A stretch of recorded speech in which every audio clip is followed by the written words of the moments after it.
اور رسول اللہ صلی اللہ علیہ وسلم کے بارے میں ابن اساکر میں جب رسول اللہ صلی اللہ علیہ وسلم معراج کی رات آسمان پہ گئے تھے تو حضرت آدم نے جبریل امین سے پوچھا تھا یہ کون ہے، تو انہوں نے کیا لفظ کہا تھا؟ آخر ولدکم من الانبیاء، تم آپ کی بیٹوں میں سے جو آخری نبی آنا یہ وہ ہے.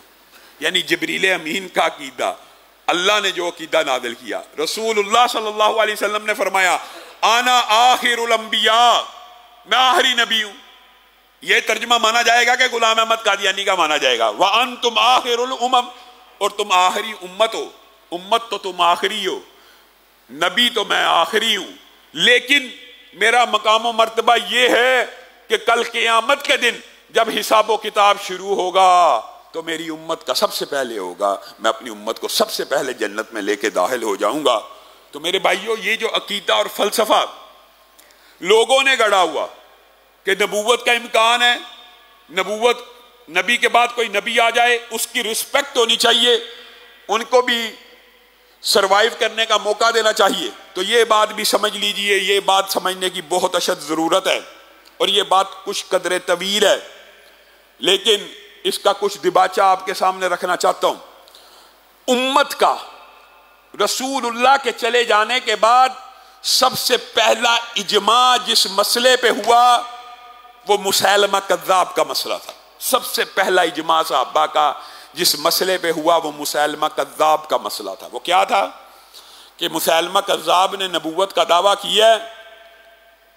کوئی ایک شخص اس وقت ایسا تھا جو اٹھ کے کہتا کہ مسیلمہ کذاب بھی قرآن پڑھتا ہے، حتیٰ کہ آپ حیران رہ جائیں گے بعض کتب کے اندر یہ بات بھی موجود ہے کہ مسیلمہ کذاب کا مؤذن جب اذان دیتا تھا تو اشہدو ان لا الہ الا اللہ و اشہدو ان محمد رسول اللہ پڑھا کرتا تھا.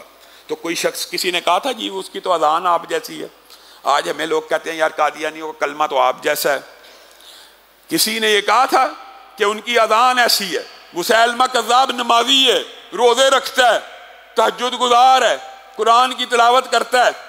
صحابہ کا پہلا اجماع اس بات کے اوپر منعقد ہوا، پہلا اجماع کہ مسیلمہ کذاب نے اگر نبوت کا دعویٰ کیا ہے، اگرچہ اس وقت حالات نامناسب ہیں، رسول اللہ دنیا سے چلے گئے ہیں، بغاوت کا اندیشہ ہے، اور گرد و نواح میں جو ہماری حکومتیں قائم ہو چکی ہیں ان کے اندر انتشار کا خطرہ ہے، لیکن صحابہ نے اپنی پورے وسائل اور قوتوں کو اکٹھا کیا.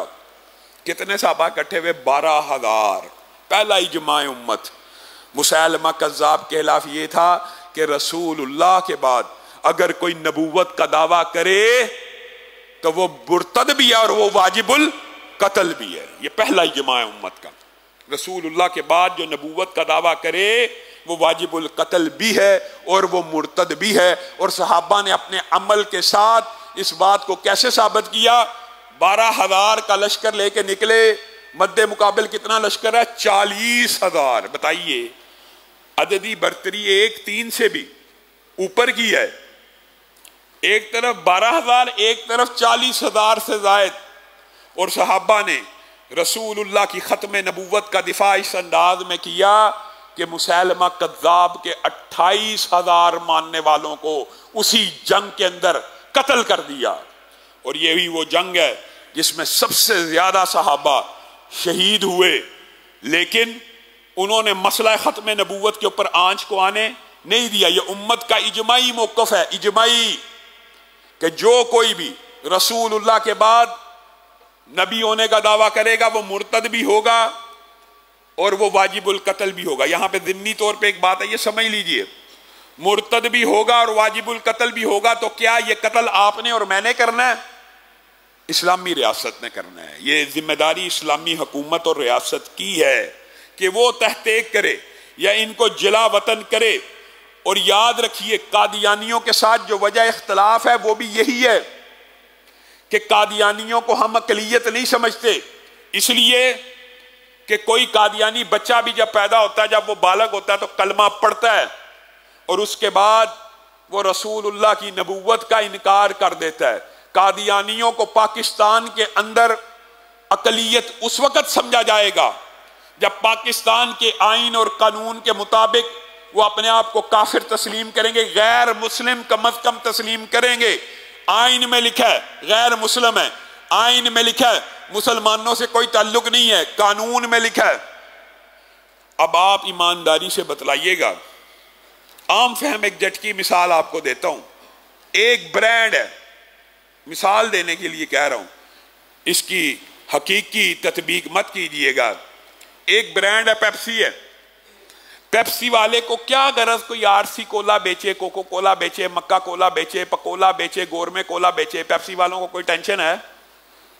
لیکن اگر گورمے کولا والا، مکہ کولا والا اپنے اوپر پیپسی کا سٹیکر لگا کے بیچنا شروع کرے تو بیچنے دے گی کمپنی؟ کوکو کولا کا سٹیکر لگا کے کوئی جیلی بوتل بیچنا چاہے بیچنے دے گی کمپنی؟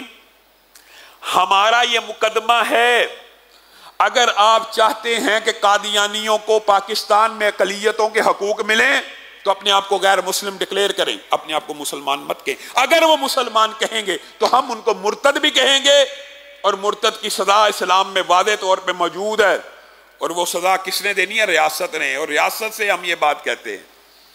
آپ بتلائیے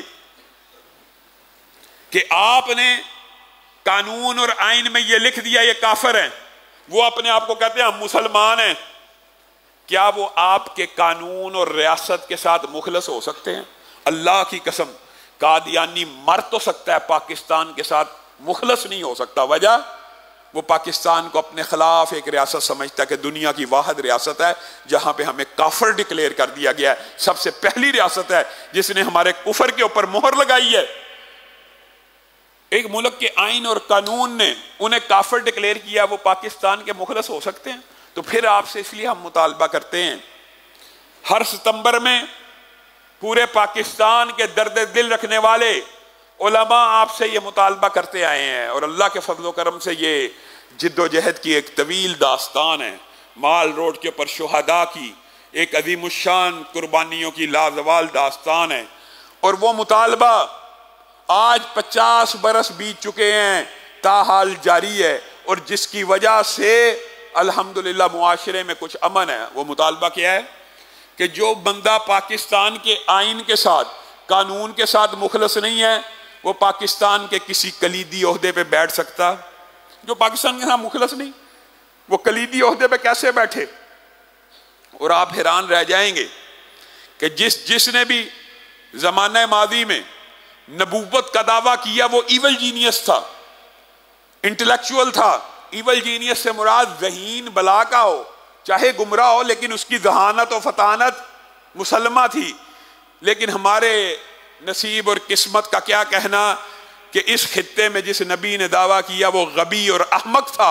اپنے بارے میں خود لکھتا ہے کہ بچپن کے اندر ستنجے کے لیے ایک جیب میں مٹی کا ڈھیلا ہوتا تھا اور ایک جیب میں گڑ کا ڈھیلا ہوتا تھا، اور میں کئی مرتبہ گڑ کے ڈھیلے سے استنجا کر لیا کرتا تھا، اور کئی مرتبہ مٹی کا ڈھیلا جو استنجے کے لیے استعمال کرتا تھا اس کو گڑ سمجھ کے منہ میں ڈال لیا کرتا تھا۔ یہ اتنا احمق یہ رسول اور پیغمبر اور نبی ہونے کا دعوے دار۔ اس حوالے سے انشاءاللہ کوشش کریں گے کہ آئندہ آنے والے خطبے میں اس کے عقائد بد بیان کر کے دوبارہ سیرت النبی کی بات کو شروع کیا جائے۔ اللہ رب العزت جو کہا گیا، جو سنا گیا، اس کو سمجھنے کی توفیق عنایت فرمائے۔